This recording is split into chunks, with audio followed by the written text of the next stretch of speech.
विधायक जी का स्वास्थ्य खराब है, काफ़ी बिगड़ा हुआ है, ठंड लग गई है बुरी तरह और पोस्ट कोविड जितने ट्रीटमेंट्स उनको मिलने चाहिए थे वो ज़िले का एसपी और ज़िले का डीएम हत्या कराने के लिए लगा हो और अंदर बदमाशों से मिलकर हत्या कराने के लिए बात कर रहा हो और एसओजी के लोग एसपी और डीएम साहब के साथ अंदर जाते हैं और पिस्टल देने की बात करते हैं, खाने में जहर देने की बात करते हैं। तो अब आप समझ सकते हैं कि जब रक्षकी भक्षक बना हुआ है तो बस बचाने वाला तो वो अल्लाह है।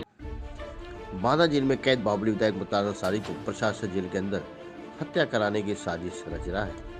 मुख्तार अंसारी से कोर्ट के आदेश पर मुलाकात करने आए मुख्तार अंसारी के बेटे उमर अंसारी ने डीएम और एसपी पर संगीन इल्जाम लगाए हैं।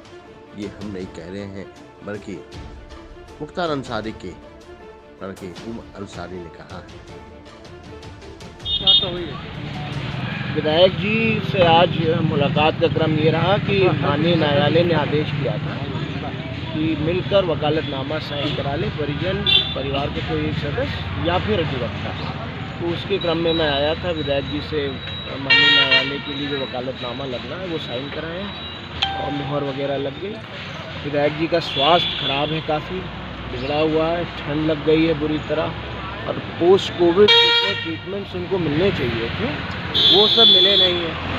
तो उसके कारणवश चेस्ट में काफ़ी इन्फेक्शन है जिसकी वजह से खांसी है और ठंड की वजह से ठंडे पानी से नहाना और सब तरह की चीज़ें, फिर भी विल पावर है, स्ट्रॉन्ग है, सारी चीज़ों को फेस कर रहे हैं। जिस तरीके का इलाज दिया जाना था क्या वो इलाज नहीं मिल पा रहा? नहीं, इलाज के नाम पर तो सिर्फ ढोंग हो रहा है।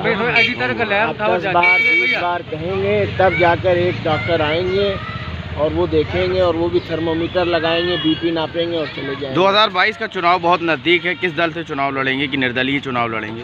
क्या रणनीति रहेगी? ये सब वक्त आने पर बताया जाएगा। वो 4 बार ऑलरेडी जेल में से रह के चुनाव लड़ चुके हैं, वक्त आने पर सारी चीज़ों का खुलासा। क्या माना जा रहा है कि इस समय जो चुनाव चल रहे हैं, आगामी विधानसभा आ रहे हैं और ये अंदर हैं, क्या बाहर आने की उम्मीद है?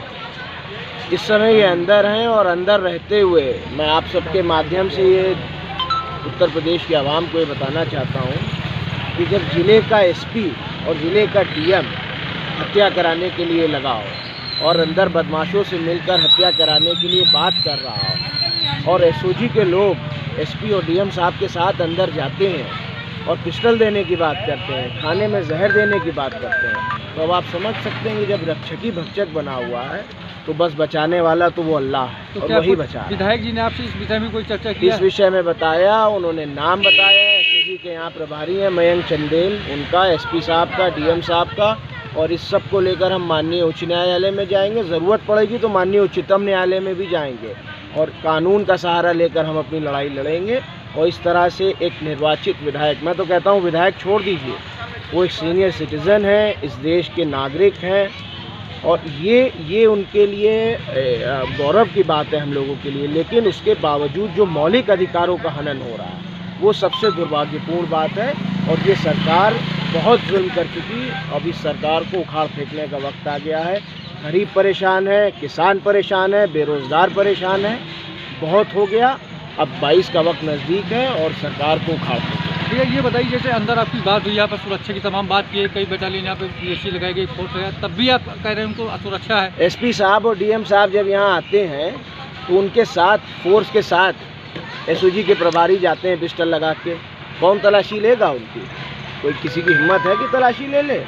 अरे दबाव तो इतना है कि जो बात मैं बोल रहा हूँ ये भी चलेगी कि नहीं चलेगी अभी इसका विषय है। मैं तो आप सबसे गुजारिश करूँगा कि भारत के 3 ही संवैधानिक स्तंभ हैं और आपको चौथा स्तंभ माना जाता है। तो मीडिया के बंधुओं भाइयों, मैं आपसे रिक्वेस्ट कर रहा हूँ, गुजारिश कर रहा हूँ कि मेरी बात को आप एज इट इज़ दिखाइए ताकि ये चीज़ें लोगों के सामने आएँ।